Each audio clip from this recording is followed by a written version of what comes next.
the Chef's Deep Dive. The next topic of discussion is exploring and innovating with local ingredients, the chef's way. I'd like to introduce Chef Bobby, founder and CEO of Catalyst Food and Solutions, Chef Apishit, founder of Al Naka Lao Kebab House, Chef Faisal, executive chef for Lento, Chef Milan, head chef of 21 Grams Urban Balkan Bistro, and Chef Shaw, chef and owner of Leah Taket. So who else do we have? I need one more. There we are. Totally understand, sir. We need to get a noise out there to get people in. Yes. We've only got a few fans here, and we've got legends on the table. I would love to put the spotlight on each one of you. You can tell us what your business is all about, and how do you think the local ingredients are helping you. You can start with that. Good afternoon, all. My name is Faisal. I am founder and executive chef of Lento. My concept is, I would say, an artisanal street eatery. We're famous for selling burgers, but we do many other things. And we focus on making everything from scratch. We do use a lot of local ingredients as much as possible. We source most of our ingredients locally, apart from the Wagyu beef. I wish if we have Wagyu beef would be, I'll be using it inevitably. And so I'll pass my mic to... Hi, I am Shaw Lash. I'm chef owner of Lila Taqueria and Lila Molino. We have Mexican restaurants here in Dubai. As Chef Faisal mentioned, we also focus completely on making everything from scratch and working with local farmers, fishermen, etc., to source local when possible. We focus on authentic Mexican food with sort of a modern twist. Hello everyone, good afternoon, thanks for having me. My name is Chef AJ, chef and owner of Al Naka Lao Kebab House. We are a kebab house with Southeast Asian technique and ingredients fused with techniques and ingredients from the Levant, Iran, Emirates, so forth. For me, using local ingredients is very important because just like the other two ahead of me, we do focus on creating recipes and ideas from scratch. And for me, I just opened up my restaurant this year as a small enterprise, and price points are very important. So I find that when it comes to working with produce and vegetables, local is the way to go. The only concern that I do have is still with meats, whether it's red meat or poultry. I find that it's much more expensive as opposed to getting it imported. So I wish, there is still much more change for that to happen in terms of red meat and poultry. Hi everyone, my name is Milan Jurkovic. I'm head chef of 21 Grams restaurant, Urban Balkan Bistro. We are a homegrown restaurant founded in 2017. We make delicious Balkan food. We try also to source as much as possible local ingredients. I also like to say that all part of the dishes or that we make are also in some way dough or some spice are also in some way like a local ingredient because it's made from scratch. So that's pretty much it. I think some of the people here are coming on the panel for the first time, so thank you so much for introducing yourselves. The idea we are talking about today is basically talking about exploring and innovating on local ingredients, right? We are in a desert where at best we have 2 weathers to work off, right? Not 4 weathers that people go about talking of in terms of seasons. How do you think your menu is reflecting on what we are talking about, right? We are a country where we are talking of local ingredients, and that's what comes in all the Michelin guide. We talk about rating with the best of ingredients. How do you think we need to go about looking at local ingredients and working with the same? Modern techniques, or sourcing the kind of ingredients that exist here? So for us, or for me, I have an advantage because our restaurant is chef-driven, and I think that gives us the green light to have sometimes chef tables, sometimes pop-up menus, and we can go off script of our regular menus based on what's available seasonally. Sometimes I get approached from smaller farmers. Like last year, we were approached by one of the local farmers to give us one of their super sweet corn variety. It's called qatf. And then we, as a young restaurant, we made a whole campaign for it. And we introduced it in the menu. So this is like for us the way we work with seasonality and working with the farmers based on what's available in the season. Yeah, so I would like also to say that, like, Dubai did impossible thing, making like the season and the weather that we have here. So make it possible even to grow a lot of food in these conditions, like in a way that we have hydroponic farmers, like revival of the date farm. So, it's amazing thing. That we can use that, and when we go to the seasonal ingredients in our restaurants, we always try to, put them on the as a special menu or special or something like that. So we try to work around that. We want to use things when they're grown locally when they are at their best. So, for example, we have a Mexican tradition of grilled sweet corn. We call them elotes, that we slather in mayonnaise, cover in cheese. We don't have it on the menu unless I get it locally, because I don't see really much point in putting corn from I don't know where on the menu as a focal item. We don't work with raw tomatoes unless they're grown in ground in season. We roast them. We buy hydroponic, but we roast them into salsa. But we're never going to have a slice of a raw tomato unless it's grown locally in season. I've been collaborating with farms for last season was my first year, and this year we're about to have a big one. And, it's just on or off. And so I pick all the seeds that I want. I figure out what I want to put on my menu. I get ready, and then I just sort of wait. And then just as things can become available, I cycle them onto the menu and just keep them as long as I can. All right, so from my perspective, it's pretty straightforward. There's not much technicality behind it. It's more about having fun. So when I look at what's on offer for this season, I would be like, hey, you know what? Let's force myself to try to use that ingredient, that product, and try to intertwine it with what I have. So for example, my cuisine in Thai and Laos, we have papaya salad, som tam, or tamakung. Instead of using imported papaya, I'm looking at what's on offer and I see local green mango. So I'm like, hey, that's pretty funky. There's a tartness, there's a crispness to it. Papaya is kind of bland. It acts as that vehicle. But let's just use green mango. So I did that. So for me, it's more like, let's have fun. Let's see how I can put local ingredients into my recipes in a fun, cool way. Yes, I'm maybe making my ancestors roll in their graves. Never put green mango in papaya salad. But you know what? Hey, it tastes good, right? And I'm using local. So for me, it's more like, let's challenge myself using local ingredients. I think that the drift basically is consumers and mindsets are changing.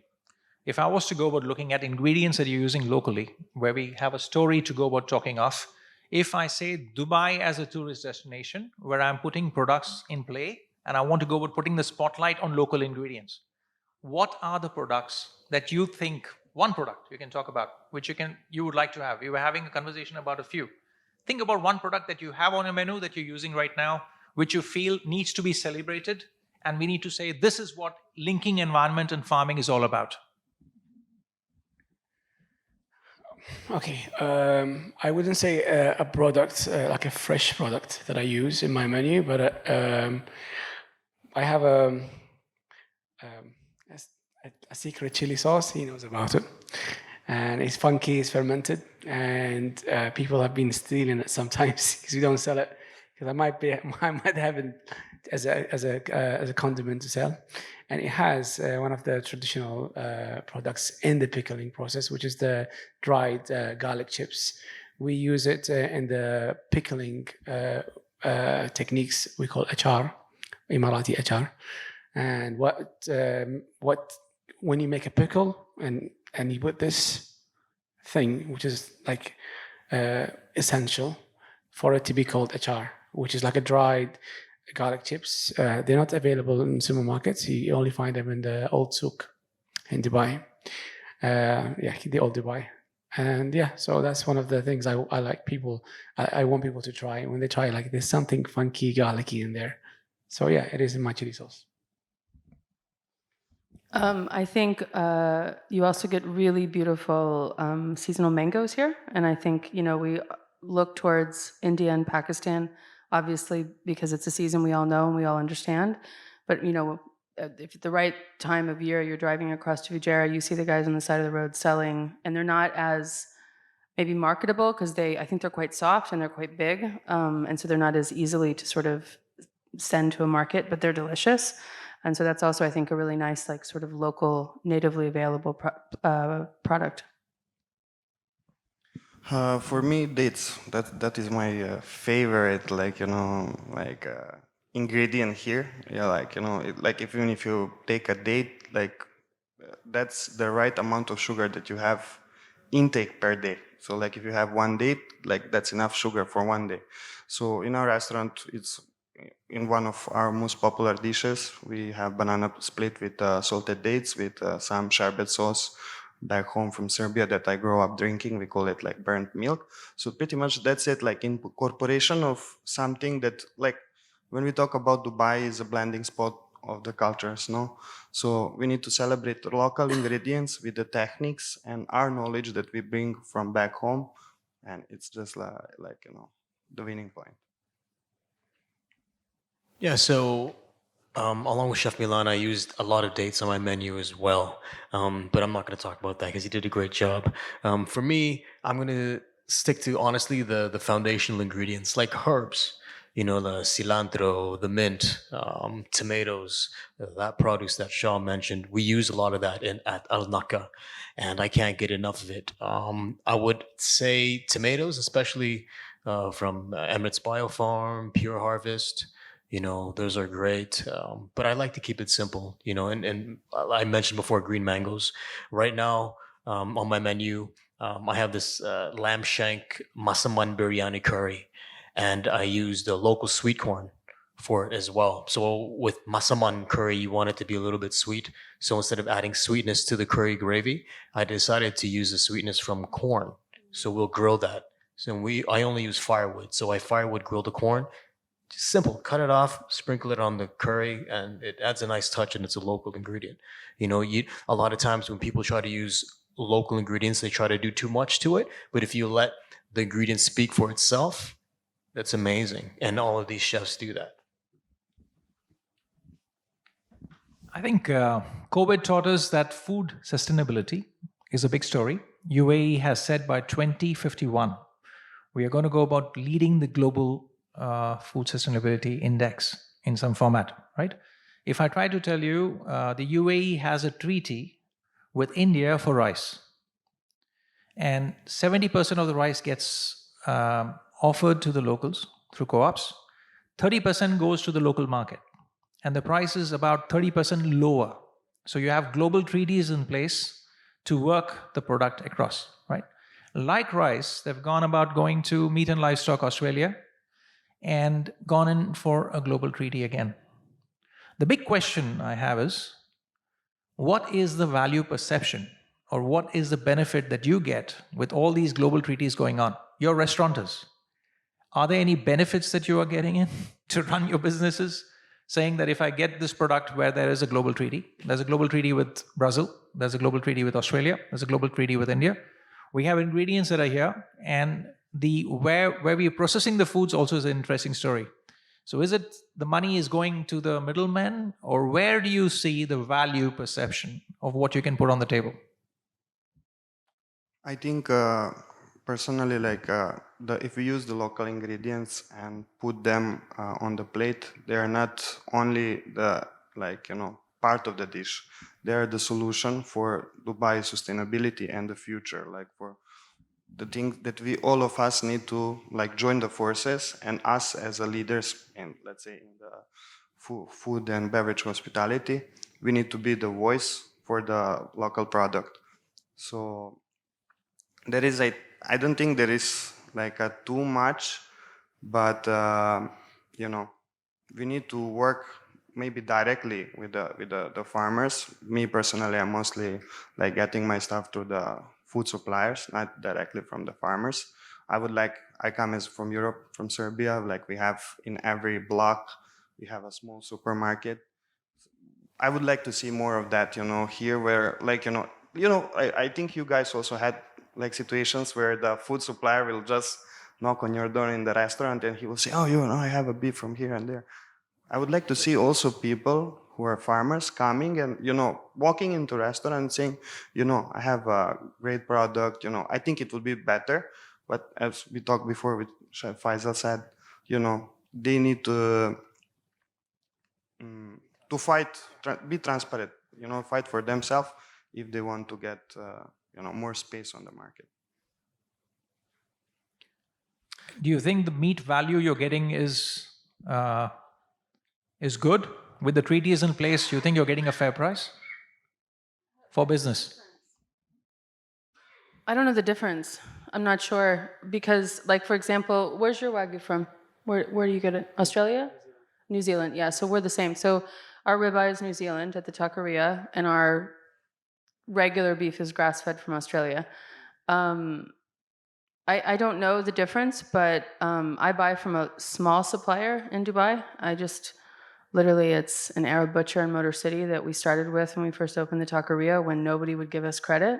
And we've stayed really loyal to him. It's called Meat Master. They're great. Oh, I use them too. Love Meat Master. Yeah, shout out Meat Master. Shout out Meat Master, not Transcorp. If anybody hears from Transcorp, I'm sorry, but yeah.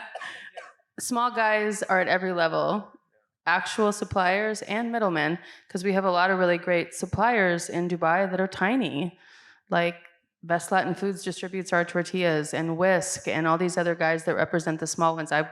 If I'm going to have to go to a middle person, I'd prefer to work with a small one that's reflective of a small farmer. And there's many, they're great.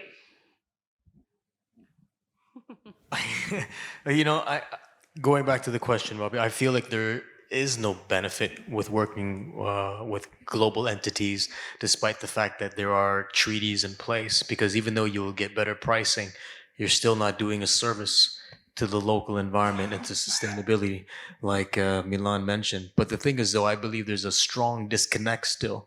So before I opened up my own restaurant, I was in the sustainability industry doing talks at Expo 2020, et cetera, et cetera. And a lot of government organizations around the world can get together and talk about this, but I personally said that there's a disconnect between what the government and stakeholders are talking about and what the people are listening to. So as much as we can have local this, local that on menus, when the guests come in, let's be honest, they're talking with their dirham, right? There's not a lot of guests that really do care about local, and that's the truth. They're like, my friend, how much is this local? More than this from this? I want the cheaper one. That's the truth, right? Let's be honest.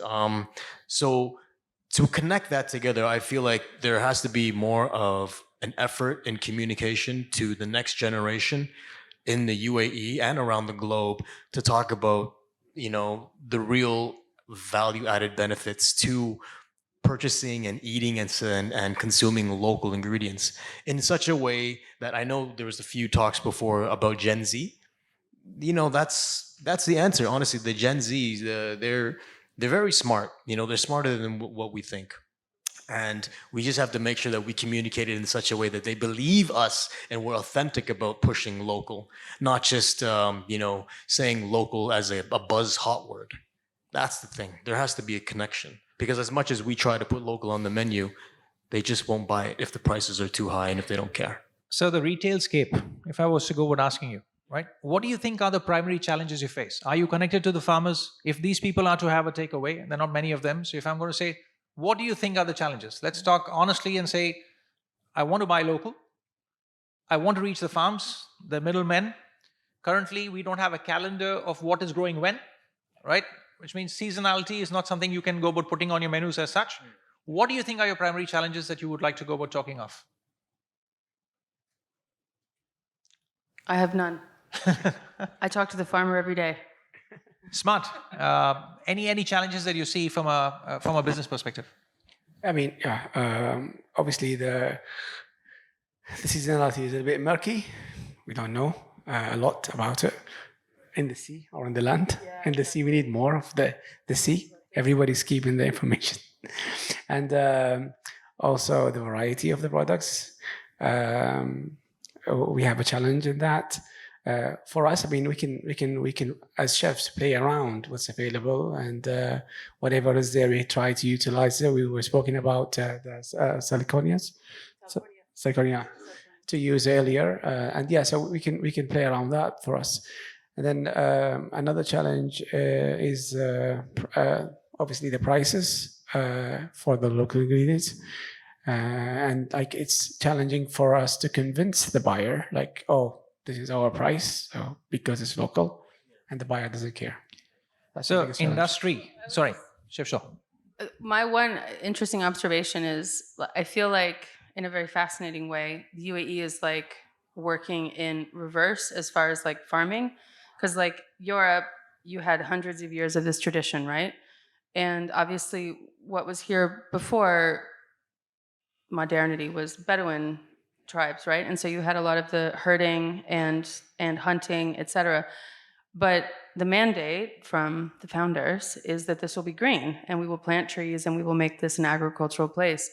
And so that ended up, that's how Emirates Biofarm came about. That's how the farm I work with came about, because Sheikh Zayed said, I'm going to give all these families land, and we're going to all plant trees. And so now what's happening is that we are experiencing more local food security because we do have farms that are growing vegetables 6 months out of the year, which maybe wasn't the case 30, 40 years ago, right?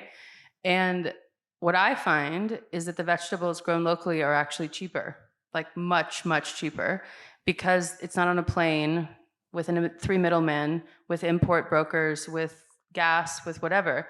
So it actually is a food cost saver for me. I mean, I'm talking like 70% cheaper. And so I have to forecast my food cost based on a middle number, because the winter has one number and the summer has another. And so I actually think it's really interesting when I look at working with local, because we have like the better part of the curve. Like in the US and in Europe, you have to convince people to come up to this number.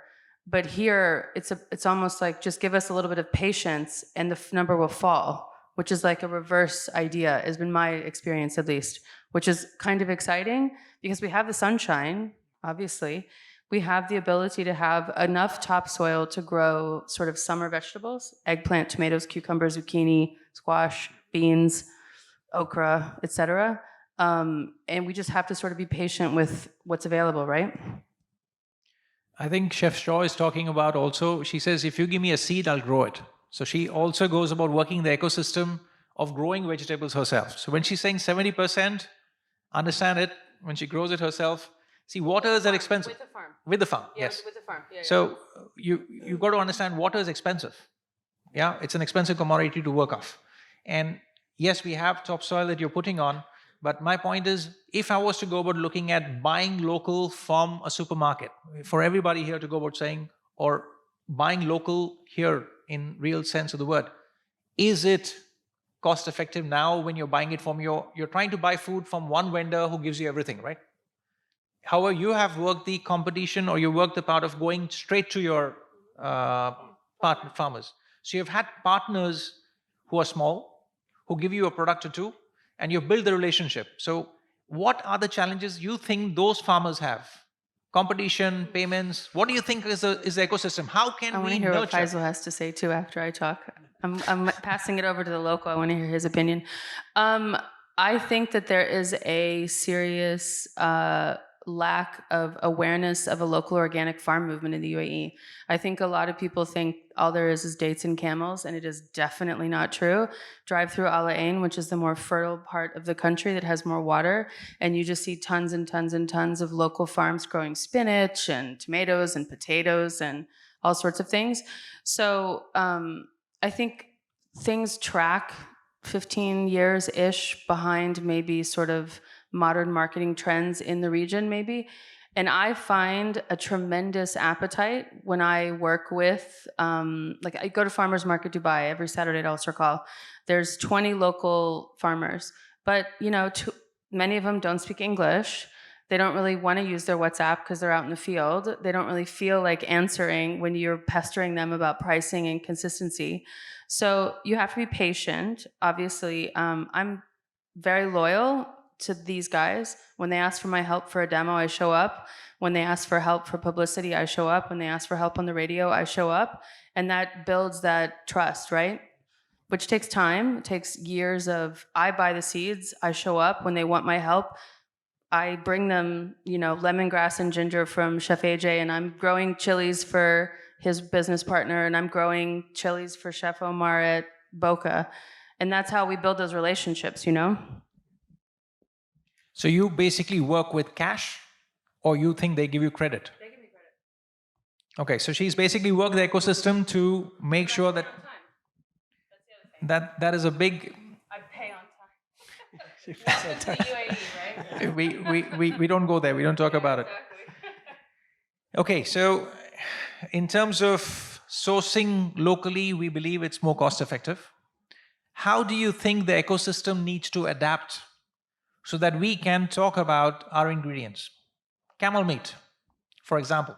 How do I go about putting it on the menu? How do I find it? Camel meat. I said camel milk, camel meat. Now I'm saying we were talking of something like seaweed, but we said let's talk about pickled samphire or samphire. Everybody knows in UAE that samphire in a marshland that we have here, or we are protecting the thing for sustainability, we're getting a lot of samphire. And it is one of the best resources for vitamin B12, right? After spirulina, we talk of samphire. We don't have to grow it. It grows naturally. How do we go about adapting to the products that are there here? We were talking of truffles, desert truffles. Yeah. I have memories with desert truffles. We used to go in the desert, and then we see a little dome in the desert, and we'd just dig in there and then get it. And it's a very now it's a very rare ingredient to find.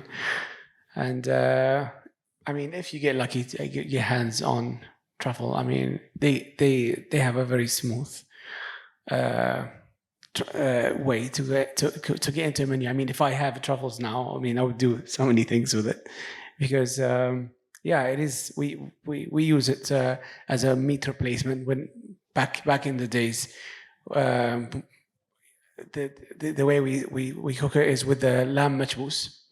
So if we have less lamb and then we put desert truffle, it will absorb all the flavor from the lamb, and it has a kind of meaty texture. So it was a way of serving, like when you don't have enough meat, and then you just put the desert truffle as a filler in there. So that's one of the ingredients. I mean, now if I have it, I would be having one of the biggest stories to tell about, and then obviously use different techniques to serve it in my place. Chef, you serve burgers. Yeah. How am I going to incorporate something that is a signature? Yeah. That I go about putting into your burgers? I mean, My part is, what modern technique do we go about talking of to make it a story to work off? I mean, yeah. If I had a desert truffle, I mean, I would definitely have it on my burger with maybe like a yakitori glaze on it, and maybe somewhere on the patty, and it's gonna absorb all the juices of the. Wonderful. meat. Chef Milan, you were talking of samphire, using it. How would you like to use samphire, Chef? So pretty much samphire. I went to Al Quwain, and there they have like a plantation, a farm. They're growing it. It's like a next project that UAE government is working on. So it's halophytes. And what they used, there is a book that is going to come out. It's made from the side of Omar from Boca, who is a big champion in sustainability. In UAE, Boca, everybody knows they have a green Michelin star. They're doing amazing job there. So I used it in a dish with the prawns, where I made a spread from bell pepper that is very popular in the Balkans. It's like #1 vegetable, with walnuts, also very big in the Balkans. So we had that fatty side from the walnuts, creamy side from the bell peppers, vitamin C and stuff, and then some Omani prawns on the top, with homemade spice.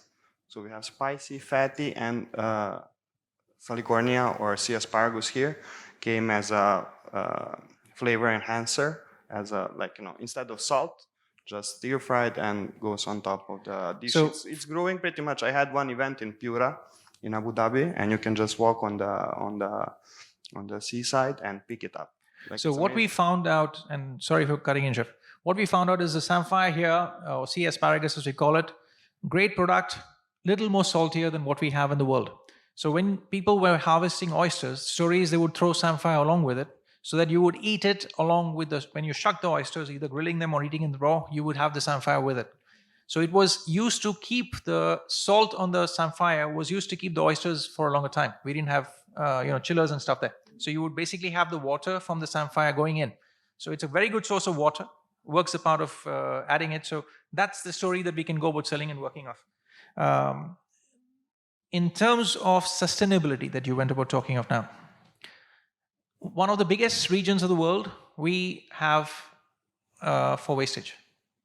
All right, we are growing local, and the local farmers are complaining to me that more than 30% of our produce goes to waste because there's a cartel out there that basically goes about managing the produce. And cartel of sorts, right? Which basically goes about managing the produce. You were talking about somebody was selling tomatoes from a farm, but you went to the farm and you found out they were not from them. Okay, so everybody. So the distributor is a different name we're calling for the same thing I was talking about. So my question is, how do we go about reaching to the source? As professionals in the hospitality industry, if I was to have a takeaway, who do I go about contacting? You have the names of people that you're working with. Farmers market is not where the chefs go and spend their time, though I say waterfront market and farmers market is a necessity for all of us. How do we go about working the ecosystem that everybody has access to the raw materials? So sustainability is what I'm talking of. What do you think we need to take? What steps do we need to take to have zero wastage? I mean, my biggest recommendation is if you're local here, you don't need to go to the farmers market, but farmers market Dubai represents about 20 independent suppliers here that are based in the UAE. Dairy, bread, vegetables, obviously, various other products, olive oils, some other stuff. And so reach out. I mean, it's just a lack of sort of marketing. Maybe they're not great on social media. Maybe they haven't made a splash. I think, like I've said before, the one who's done a really great job is Emirates Biofarm. They've done an amazing job at marketing and establishing himself, and really sort of creating that experience. But I'm currently, for example, helping the farm I work with build a party space like Emirates Biofarm, because they all understand that that is a metric of success.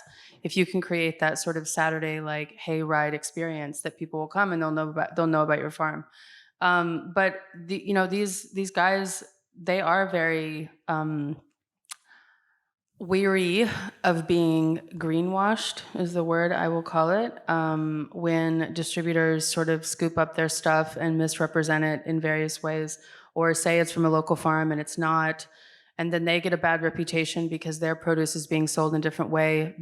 And also the distributors, they want to own the brand. They want to say like, I am the brand, when they're not the brand. They're the middleman, and they need to let the farmers step up, and they need that brand to grow, because then they're more incentivized as a supplier. They're not de-incentivized because they're just another tomato by the kilo versus having a brand that they can represent. The way I see it, it's a complex issue when it comes to pushing the agenda. Going back to communicating to the consumer, that's a big thing, because, like I said, as much as we try to do our part, they have to do their part as well. You know what I mean? One of these ideas that I had when I was in the sustainability industry was maybe coming up with like a culinary competition for students in schools here, where they would take their a recipe from their home, let's say whether a student was from Pakistan or a student was from the US, and they would have to try to recreate that dish using only ingredients that were available locally in the UAE. So that gets them to talk with their parents. You know, it's a whole it's it goes way back. You know, food is so special to every family because it's tradition, it's culture. So when you start to initiate the conversation between child and parent, then that's where you start to activate change, right? A lot of the times when you go to a home in Satwa or Dera, they're cooking curries, they're going to use ingredients that are imported, right? Because that's all they ever knew. But if you have initiatives like culinary competitions where you actually get students to cook and think and innovate and create, Mom, I'm going to make this curry, but using Salicornia. You know, it's pretty cool. Let's try it. You know, things like that. So there has to be a big shift with the next generation. I'm always about next gen, next gen. How do we make sure that they know? Because as much as we like, look right now. I don't see any kids here. You know what I mean? All we do is talk and talk and talk about it amongst each other. But that's what really gets me going because the young kids don't know about it. We adults want to make change, but we're not relaying the message to the young ones enough. So that's another thing. I feel like maybe second thing, the government could maybe subsidize these farms, these smaller farms, to come together and start a department for them and help them with marketing and help them with implementing ways to get their products to us. I mean, Shaw does a great job because she's always with them. But other chefs like us, we don't have that ability like she does. So maybe if the government did more to subsidize, you know, ways that these small farms can get their product to us. Like you said, maybe you said, Chef Milan said, "Oh, I wish a small farmer would come up to me as opposed to Barakat or NRTC and da da da and be like, this is my product, this is a hamper, give this a try." But the young farms, they don't know that because, like you said, some of them they don't speak English well, or this and this and this. So maybe if there was a government initiative to help them, to give them a push, right, to fight the big distributors, that would help. Wastage as a part of it. So, Chef Shaw, take a Yeah. bow because you basically are now talking of nurturing them in some ways. You have connects with them directly, right? And you've got the benefits of it. My big question is wastage. 30% of the produce locally is currently wasted. Perfectly imperfect grown food. The retailers telling you that I want 120% of your stock so that I get 100% perfection. 20% you do what the hell you want with it, right? So there is this part that you basically are having wastage that is not coming to the surface. My part is how do I address the actual elephant in the room That's that perfect. the farmer benefits from? I'm going to touch quickly on that once again to the consumer, right? Because let's say I want 100% perfect produce and crops, but then again, who at the end of the day is buying that? It's the consumer. So if you relay the message to the consumer saying you don't really need a perfect apple or a perfect lettuce or a perfect this, then they will start to shift their thought process and the way they consume, right? Because at the end of the day, the consumer is the one that's speaking with their money, right? As much as we want to reduce wastage, we can want it, but if they're not buying it, then what's the point? So I feel like it's them that has to start. One of the beautiful initiatives one of the banks did last year, I think, and I did support on my social media page, was they were collecting the not so pretty products, but they were perfectly fine to be consumed. And they were putting it in a box with a recipe and some steps and a QR code for sometimes a video of it. And they were distributing that to people on social media. And then you can buy that box for a reasonable price. And, one of those, recipe box where you can just have your meal ready just by following the steps and doing it. So that was a beautiful way of speaking about the subject and telling people about it on the platforms, and also utilizing the not so pretty produce. I would like to say also as well, like, I think it's more on the farmers in some way, because if we, like, from back home, if you have some extra milk, you will not pour it on the street, you will not waste it. Like, they should come around and try to, like, figure out some new products. If you have some eggplant, they cannot end up in the store or in the market. You can make jam from it. You can, try to figure out something same like what we do in the kitchen. We have stale bread. We will use it for the rusk, for the croutons. We will grind it up. We can add it in pasta instead of flour or things like that. So I think there needs to be, some action also from the other side, if they have some waste, to figure it out. Same like what we do. If we have something that is staying a long time in the kitchen, we preserve it. We make pickle, we make jam, put it on the, like, as on a special dish, or, stuff like that, pretty much. So we have traditional methods, which we don't see much of, right? We have fish that grows here, but I'm sure there was no fridges and freezers in the past, right? We have meats here, right? But we must have had some way to keep the meats. In Turkey, all the meats that you marinate are with onions, right? Onion is what now we talk about as being a fruit acid, so the meat lives for longer. So a lot of onion going into the lamb kebabs. I don't know if you're working the path through. Something like chicken, we are using a brine solution which has onions, tomatoes, red peppers, garlic, apple. The concept is we are cooking in the Middle East, and we have worked on keeping food for long. Traditional method. We have modern techniques for working now. Okay, modern techniques is we can freeze dry, we can dry, we can go about making value-added products that you're talking about. So 30% wastage. I'm back to the same story again. My part is, how do you think we can be the spirit of change? Be the voice of saying, this is vocal for local. We need the space in retail to sell these products. What do you think we might need to do to infuse that part of saying, we're aware? Chef Faisal. I mean, I'm just going to echo what Chef Milan said. I mean, just as the same way we do it on a small scale in our kitchens in the restaurant, I think we can always develop a way to do it on an industrial level. You're speaking about freeze drying, and there's so many other methods to utilize all the excess production and to use it differently, whether to turn it into jams or pickles, and to be in the market as well, like to be on the shelves in our supermarkets. Like now you go to the shelves, like you'll find pickles from everywhere, but the Emirati pickle section, or whatever, let's not say Emirati, like as in Emirati spices, just like the local produce. I mean, you will not find pickles that are made with cucumbers that are from the UAE, like maybe a small section. Yeah, locally sourced. You will not find that. Not so many. But why not? That's the question. I don't really know if I have much to say for that. I think the hard thing for restaurant chefs, especially all of us up here that are small independent restaurant chefs, is wastage is money, and it's a lot of it. So I mean, for us, we don't throw anything away. We can't afford to. Like, we literally, our food cost is razor thin as far as our profitability. So in Mexican food, for example, almost all our vegetables goes into pickles and salsas, which are already by design quite conservative because everything gets charred and blended.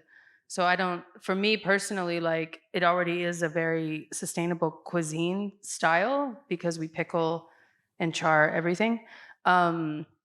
And we're obsessed. I mean, I know all four of us are obsessed with food cost. It's the difference between living and dying. Because here in the UAE, labor cost is fixed and operations are fixed. So that's the whole ball game, is how you manage your food cost. I mean, I think Sultan was talking about it 2 sessions back, the guy from Levin Green. At the end of the day, this is a business. Like, we love what we do, but all four of us have to pay payroll every month, and it's a challenge. So waste is money. Waste is money. And the best part about us being chefs with our teams is that what we practice in our own kitchens, in our own venues, the teams see this, right? And it's all about, once again, passing on that knowledge. When they see the techniques and the practices that we implement, they'll be like, oh, I never knew that, because we come from a different culture. Maybe I should start trying to do that at home, So that's a beautiful thing in terms of food wastage. Yes, you're right. Razor thin margins. So everything that we produce, we keep the byproduct, we freeze it, and we'll use it again. So every so often, I'll have competitions with I only have 3 team members, by the way. I'm lucky to have a small, tight team. So I'm like, you know what, team?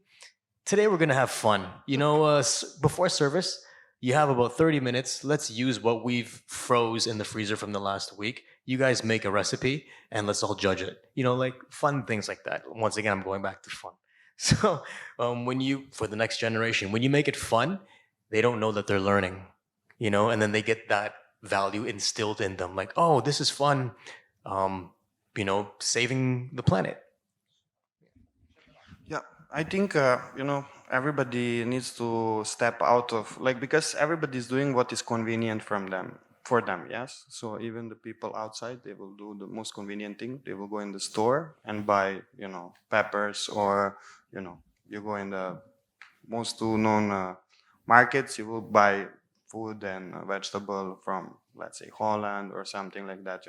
So we need to talk about this theme, as we said, vocal for local. We need to be the leaders in that. We need to have support maybe from, let's say, from the government, or to make a plan, like same like they're making like Dubai destination for food tourism, the Michelin came, all these things, and it's everywhere, When you go from the airport, the chefs are on the MasterCard advertised, why it should not be the farmers, come and try our products, stuff like that. 100%. So we basically have a society where we use a food bank, and the food bank is now donating meals. So initiatives are there, right? It's not that we have gone about saying 30% wastage is all going waste. We have processes. Let's ask any questions first. Thank you so much for being such, being awake when we are talking about local and being vocal for local. Any questions from anybody of you to anybody on the panel, please? Do you as restaurateurs use any of the ugly vegetables, the so-called ugly vegetables within your this thing, because it's excellent produce. It's just about communicating well to your clients. Are you able to do that well? So every human being is perfectly imperfect. Okay, so food is the same story. So anybody wants to answer that? Like if you go to a supermarket, you will see vegetable on display, and all these vegetables are perfect, same size, same color. For me as a chef, when I make my burnt eggplant hummus, I don't mind. For me, it's most important that the ingredient is fresh. Is it small? Is it big? I don't mind, Yeah, so I think it's not about us, it's somewhere between, as we are talking, Wonderful. somewhere because even in Europe, all these things is now, everything needs to be perfect, everything needs to be like this.